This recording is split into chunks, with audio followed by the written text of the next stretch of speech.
تو پچھلا جو مہینہ گزرا ہے وہ ماہ صفر المظفر کا اولیاء کرام کا مہینہ گزرا ہے، اس میں اعلیٰ حضرت امام احمد رضا خان فاضل بریلوی رحمۃ اللہ علیہ آپ کی خدمت اقدس میں جو حاضری لگانی تھی وہ رہ گئی تھی، کیونکہ موضوع یہ اولیاء کرام، صحابہ کرام، انبیاء علیہ السلام کے ان پیارے لوگوں کے موضوع اتنے تفصیل والے ہیں کہ دن ختم ہو سکتے ہیں، مہینے ختم ہو سکتے ہیں، لیکن ان کا چرچا کبھی ختم نہیں ہو سکتا۔ تو اعلیٰ حضرت امام احمد رضا خان فاضل بریلوی رحمۃ اللہ علیہ آپ اس دنیا کے اندر دین کا وہ کام کر دیا جو آج تک کوئی عالم نہ کر سکا، کوئی پیر نہ کر سکا، کوئی محدث نہ کر سکا، کوئی شیخ الحدیث، کوئی شیخ القرآن ایسا کام نہ کر سکا جو کام اعلیٰ حضرت کر کے چلے گئے۔ اعلیٰ حضرت کی دو باتیں عرض کر کے پھر میراث شریف کا موضوع انشاءاللہ شروع کریں گے۔ اعلیٰ حضرت اپنے مرشد خانے کا بڑا ادب کیا کرتے تھے، بہت زیادہ ادب کیا کرتے تھے۔ آپ ایک مرتبہ اپنے مرشد خانے تشریف لے گئے، وہاں پر جو آپ کے مرشد پاک کے صاحبزادے تھے انہوں نے حکم دیا کہ احمد رضا ہمارے ڈیرے کے لیے، ہمارے آستانے کے لیے دو کتے چاہیے، صحیح نسلی ہوں، تاکہ وہ رات کو یہاں پر رکھوالی کیا کریں۔ اعلیٰ حضرت نے انہیں اپنا علم نہیں بتایا۔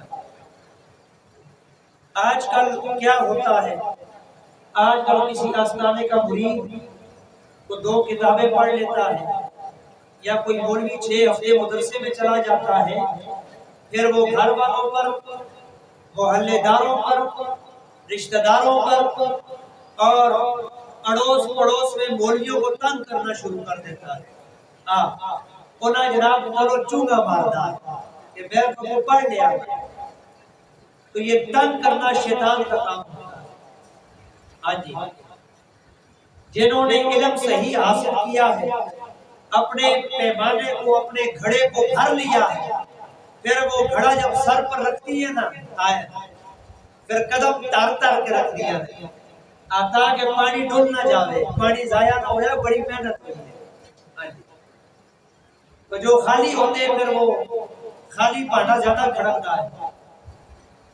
تو اعلیٰ حضرت نے بڑا ادب کیا، وہاں پر مرشد کے صاحبزادوں کو یہ نہیں کہا کہ بھئی حضور کا فرمان حدیث ہے کہ کتا گھر میں نہیں رکھنا چاہیے، آستانے پر نہیں رکھنا چاہیے، رحمت کا فرشتہ نہیں آتا، کوئی ایسی بات نہیں۔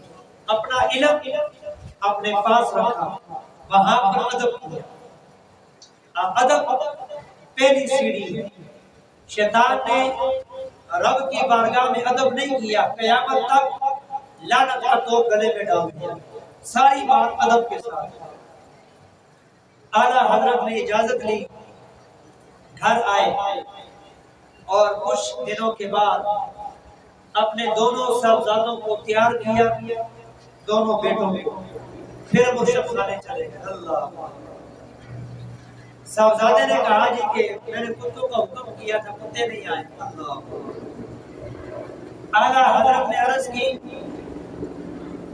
کہ یہ دو میرے جو صاحبزادے ہیں ایسی آستانے کے کتے ہیں، یہ دن کو کام کریں گے، دن کو ڈیوٹی دیں گے، لنگر خانے کی، آستانے کی، مسجد کی، نماز پڑھیں گے، اذان پڑھیں گے، قرآن پڑھیں گے، اور جب رات ہوگی یہ رات کو رکھوالی کریں گے۔ اللہ، یہ رات کو آستانے کا پہرا دیں گے۔ یہ آپ کے حوالے ہے اور خدا کے حوالے ہے۔ یہ ادب ہے اپنے۔ پھر اس کے بعد آپ نے علم جب حاصل کیا، آپ نے 4 سال 4 ماہ غالباً 10 دن یا 13 دن آپ کی عمر مبارک تھی، آپ نے بنیادی علوم حاصل کر لیے تھے، یعنی کہ ناظرہ، تجوید و قرات، حفظ، یہ آپ نے بنیادی علوم حاصل کر لیے۔ جب آپ کی عمر مبارک 13 سال 5 ماہ کچھ دن ہوئی، آپ نے پہلا فتویٰ جو ہے وہ لے کر جاری کر دیا۔ اللہ، اتنی اللہ تعالیٰ نے آپ کو ذہانت عطا فرمائی، اتنا اللہ تعالیٰ کا اور اس کے محبوب کا اتنا کرم تھا کہ آپ نے 13 سال کی عمر میں پہلا فتویٰ اشاعت کر دیا۔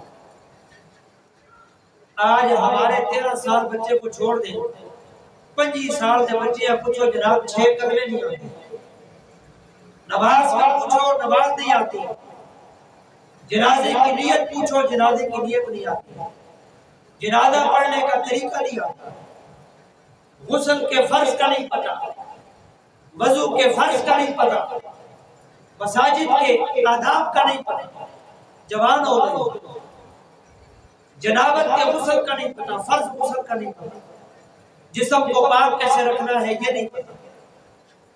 آج کل ہمارا تو یہ حال، ہمارے جوانوں کا یہ حال، کیوں؟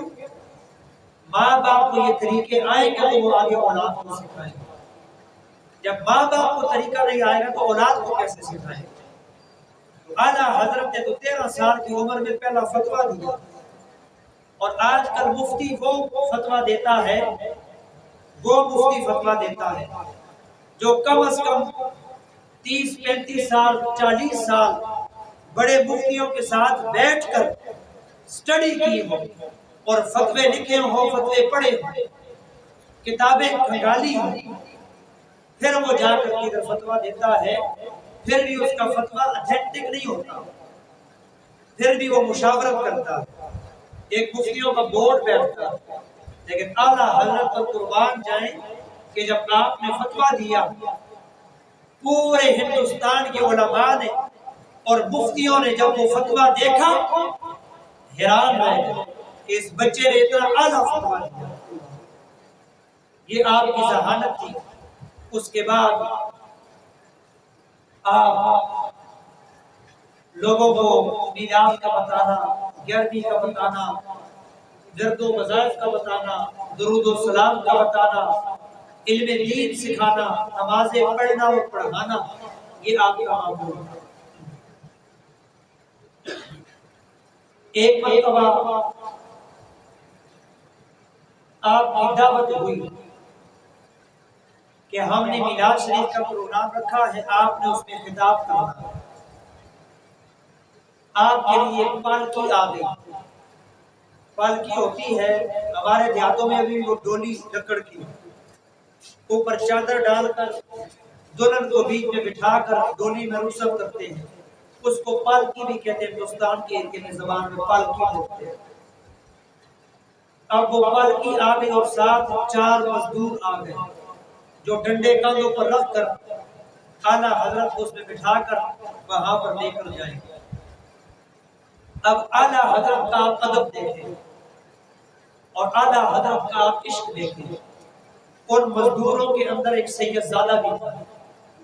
ہاں جی، جب وہ مزدور پالکی لے کر مدرسے کے سامنے آئے اور اعلیٰ حضرت نکلے اور پالکی میں بیٹھے، چاروں مزدوروں نے ڈنڈا اپنے کاندھوں پر رکھا اور چند قدم چلے۔ اعلیٰ حضرت کے دل میں بے چینی پیدا ہوئی، دل کے اندر بے چینی پیدا ہوئی۔ آپ نے فوراً آواز دی کہ میری پالکی کو رکھ دیا جائے۔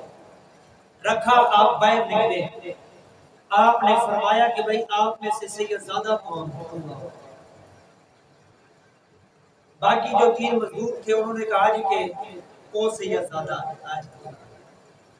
اب سید زادے کا سر جو ہے نا وہ اس طرح، کیوں؟ غربت، مزدوری کرنی ہے۔ اعلیٰ حضرت نے اپنا امامہ اتارا اور سید زادے کے قدموں میں رکھ دیا۔ اور معافی مانگی۔ سیدزادے نے کہا کہ میں مزدور ہوں اور میں نے مزدوری لینی ہے اور میں نے مزدوری حلال کرنی ہے۔ آپ کا کام ہے پالکی میں بیٹھے، ہمارا کام ہے مزدوری کرنا، آپ کو اٹھا کر دینا۔ آپ رو پڑے۔ آپ نے فرمایا، بلکہ سیدزادے کے سامنے عرض کی کہ اگر قیامت کے دن میرے نبی نے، تیرے نانا جان نے اگر یہ پوچھ لیا، سوال کر دیا کہ اے مرزا میرے سیدزادے کے نازک کاندھے تیرا بوجھ اٹھانے کے لیے نہیں تھے، تو میں جواب کیا دوں؟ جب یہ بات ہوئی تو سیدزادے مسکرائے۔ سید سخی ہوتا ہے آجی ساڑھ نالی کہانیاں کو بھی جو لوگ پاندے ہیں، لیکن آس جائی دا مسکرائی دا ہے۔ سیدہ کام نہیں ہے، اتنا لمحہ کام لے کے جانا ہے، آپ مختصاری رکھ دیں۔ وہ جناب اعلیٰ حضرتوں سے عرض کی کہ آپ اب پالکی میں بیٹھیں گے اور جتنے قدم آپ نے مجھے اٹھایا ہے اتنے ہی میں بھی آپ کو اٹھاؤں، تاکہ کل میں حضور کے سامنے منہ دکھانے کے قابل ہو۔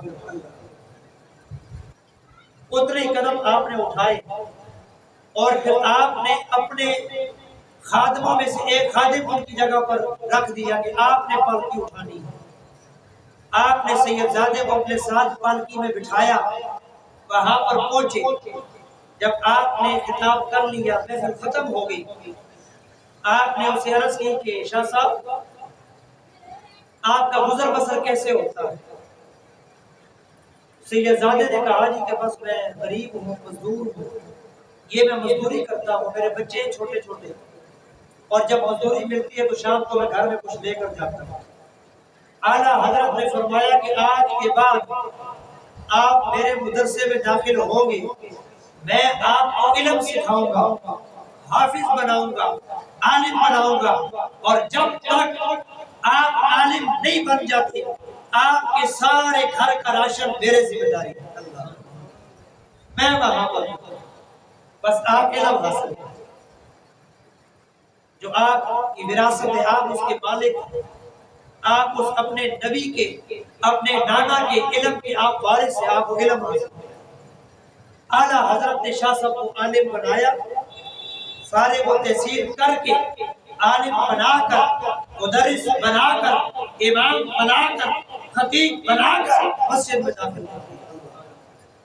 یہ ہے اعلیٰ حضرت کی محبت، یہ ہے اعلیٰ حضرت الفت السادات کے ساتھ۔ پھر کیوں نہ آپ کو مقام ملے، اور پھر کیوں نہ آپ کا پوری دنیا میں چرچا ہو، اور پھر کیوں نہ آپ کی کتابیں پڑھ کر لوگوں کے دلوں کے اندر وہ کتابیں اتر رہی ہیں، وہ حضور کا عشق اتر رہا ہے، وہ صحابہ کی محبت اتر رہی ہے، وہ اولیاء کرام کا ادب اتر رہا ہے۔ کیوں نہ ہو؟ کیوں کہ زبان اعلیٰ حضرت کی ہے، کلام محبوب مصطفیٰ کا ہے صلی اللہ علیہ وسلم۔ تو یہ حاضری اعلیٰ حضرت کی خدمت میں پیش کرنی تھی، کیونکہ یہ محبت، یہ درود و سلام، یہ احادیث، یہ حدیث بتانا، یہ مسائل بتانا، یہ فقہ، یہ سب آپ کی طرف سے، آپ کے راستے سے چل کر یہ ہم تک پہنچی ہے۔ اللہ تعالی ہمیں دین پر، شریعت پر، قرآن پر، نماز پر، حدیث پر، نیک اعمال پر عمل کرنے کی توفیق عطا فرمائے، اور اللہ تعالی ہمیں مساجد کو، مدارس کو، غرباء کو، یتاماں کو، مساکین کو آباد کرنے کی توفیق عطا